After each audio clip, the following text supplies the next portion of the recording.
Yeah. So first we are going with energy consumption and standard of living. So as I already told, the energy consumption of a nation can be broadly divided. So from the 3 points, of course, you can decide. Majorly, we are like dividing the consumption of energy in three parameters. First one is domestic sector. I think not, it is not three, it is a four. I can divide this as a four sector. One is domestic, second one is transportation, third one is agriculture, and the fourth one is industry.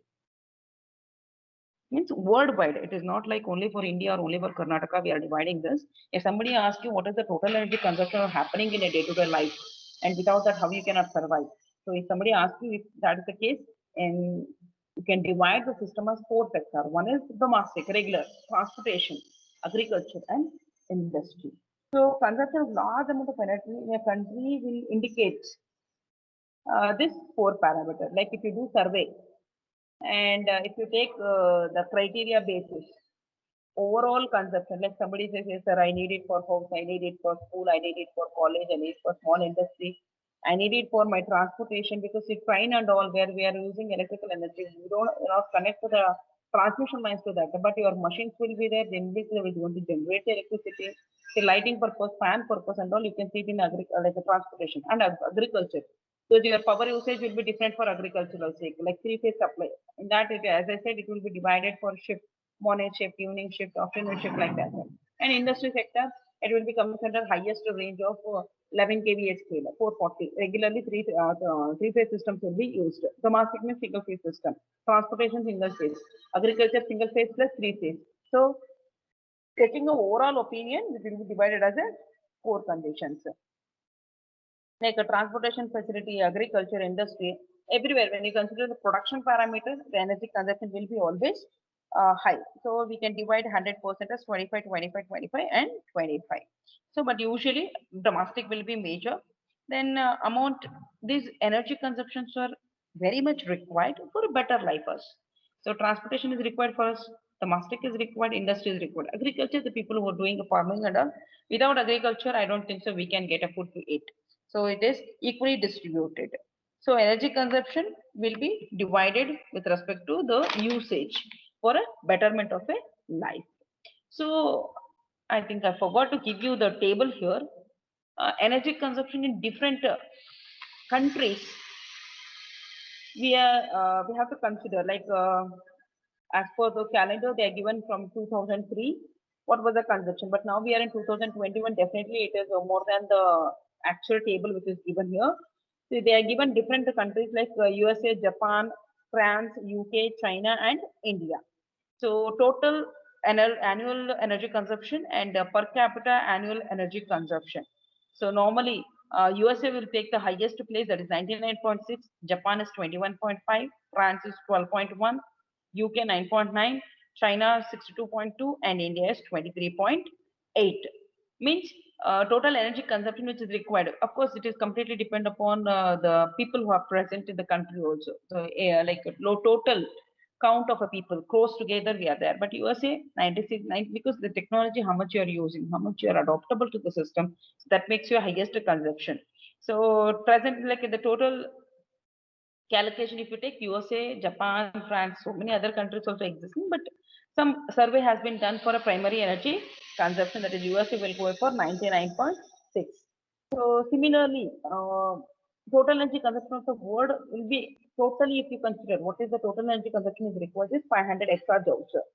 So out of which, see 500 joules means as per the table what I told you that USA, Japan, France and all, out of which 26% of the energy completely required by USA. Means this much of energy will be consumed by USA, that is 26%. But that is only 5% out of world population. USA population is very, very less, but still the energy consumption is more. While India, like 17% of the world population consumes only 3.3 of the total world energy. Because why this difference we are existing means in India, definitely we do load shedding, we will not give proper power, we'll cut the power in rural areas and all. We are reducing the usage, not the demand. Of course, demand is existing, but we are creating the problem of not giving the power in a regular time or regular basis. So that's what they say. Consumption is less, but of course demand is more. But in USA, they will not create any problem like giving the shortage of power and all. So that usage is more for a very less quantity of a people. So this mismatch will going to reflect in the negative differentiation in the quality of life of the people in the countries. Definitely, right? Because see, we are suffering from a lot of problems like without power, we have to go for generators, we have to go for UPS. If it is affordable, we can. If not, of course, you can find the problems in the industry and as well as in the agriculture parameter. Without the power, they're struggling a lot. And every day you can see that Delhi for particular power, they're paying very less amount. But in Karnataka, we are paying more. I don't know how because we are buying for more money and we are paying more. Utilization is more than the generation and demand is more than the generation. So we are paying more for electricity. We can simplify that because it is universally accepted energy level. So we have to buy and we have to give the energy. Whenever we don't have, we have to buy it from other states and a grid system. When you are having more, we have to give it back. So in that case, one country utilizing more and another country is not utilizing more. That is a negative comparison or negative impact on the system. So electricity is one of the basic energies to be considered as a high economical as well as a social development of the country. This impact of electricity on development of economical status as well as the development of the country, it is very, very important. So it makes a differentiation. One country is using more and one country is consuming lesser.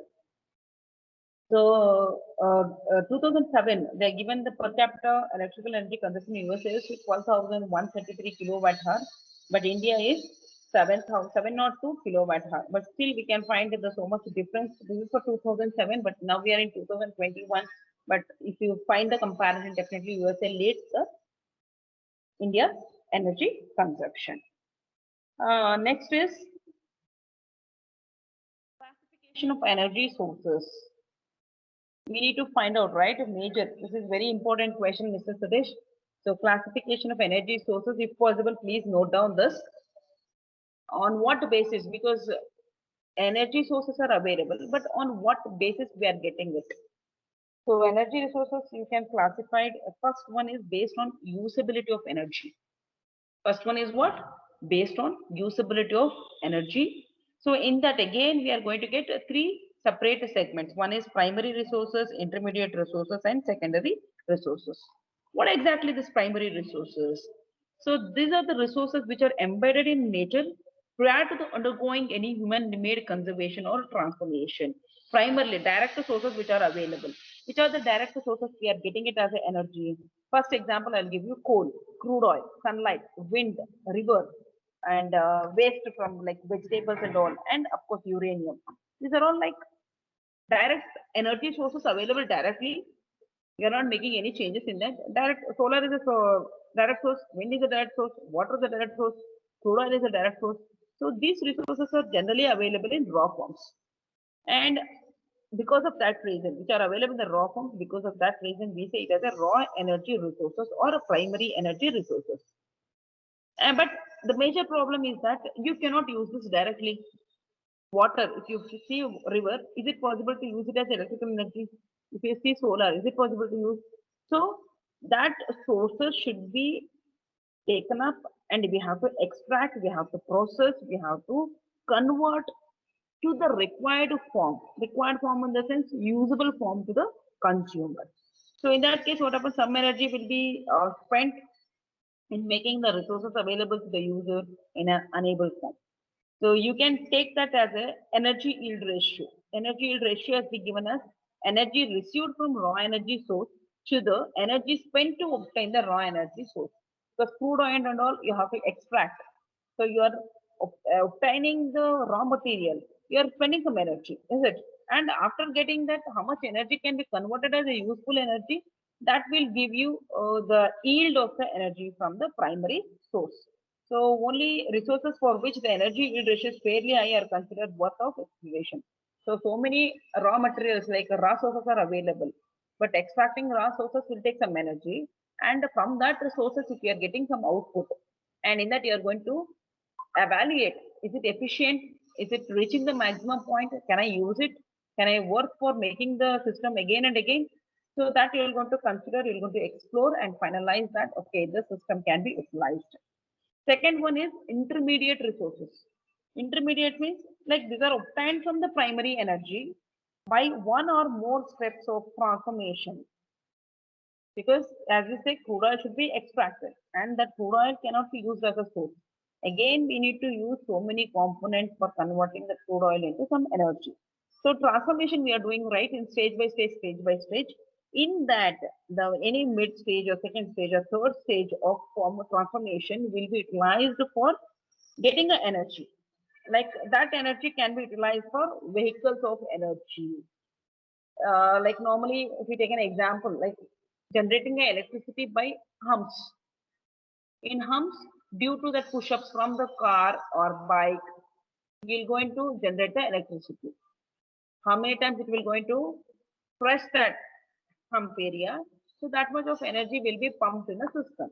So there is transformation from 1.1.1, like it is going for a transformation stage 1, stage 2, stage 3. So next is secondary sources. Secondary sources is the form of energy which is finally supplied to a consumer for utilization. Is known as secondary or usable energy. Primary cannot be used directly. Secondary will be used only for the vehicles, and the last one will be available to the consumer in a usable format. Means the form of energy which is finally supplied to a consumer for utilization. We call that as a secondary or usable energy. So if we say the example is electrical energy, thermal energy, chemical energy, these are all the example of secondary resources. So this is the first point, that is based on usability of energy, primary, intermediate and secondary. Next type, based on traditional use. Based on traditional use, hope you have heard the term called conventional and non-conventional. From olden days, this was the concept is existing, conventional and non-conventional. So conventional means what? Energy resources which are being traditionally used for many decades. Traditionally means olden days, many decades. Like that was considered in a crisis for 1973. Example, if you consider as conventional sources are fossil fuel, nuclear and hydro resources are act as a conventional. Means long back, so many years or decades back, you are using that as a source of energy. Non-conventional, like energy resources which are considered for large-scale use after the oil crisis of 1973, we call them as a non-conventional energy. Which are those? I think I've not told you about this oil crisis. I'll just tell you about it. What is that oil crisis? Because everywhere in the book they have used the term called oil crisis in 1973, 1973. See, in the year 1973, like it brought an end to the era of secure and cheap oil. So that is nothing but like organization called Organization of Petrol Exporting Countries. It was founded in 1960. So they started an oil production and started the oil trenching control strategy. So in that case, oil prices shot up port causing a severe energy crisis the world over. Like leakage of oil will cause so much of damages to the system. And if the nuclear power plant was not placed in the places which is people are very nearby staying. It was present in Kaiga, where located very far away from the living beings. Why means if small explosion happens, it will going to create a huge problem. Still, we remember that Nagasaki. Nagasaki, the bomb exploded. Still, people are suffering. So many diseases they are existing. They're not healthy as we, because that effect is still continuing. So this resulted in sprinkling price rise of variation commercial resources that we lead the problem of global information. Like governments of all the countries consider this matter very, very seriously, and they started to find out what are the faults are happening, and they started thinking about what is the another alternative sources are existing instead of oil, because it's creating so much of problem, energy inflation. So what happens due to that, we cannot stop our usage. We have to find the alternative. So alternate energy sources were given serious consideration and huge funds were allocated for the development of these resources. So the year 1973 is considered the year of the first oil shock. 1973 is called as a oil shock. The same decade, one more oil shock joined the world in 1979, which further focused the attention on alternate energy sources. But by the end of 1980, the price of crude oil stood at 19 times what it had been in the 10 years earlier.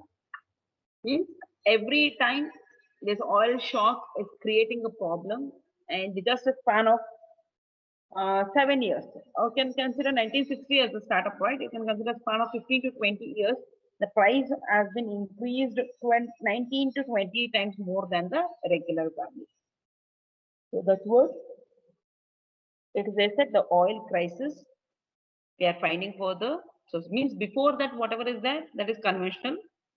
After crisis, whatever the technologies, whatever the thoughts they are getting for producing the electrical energy is called as a non-conventional sources.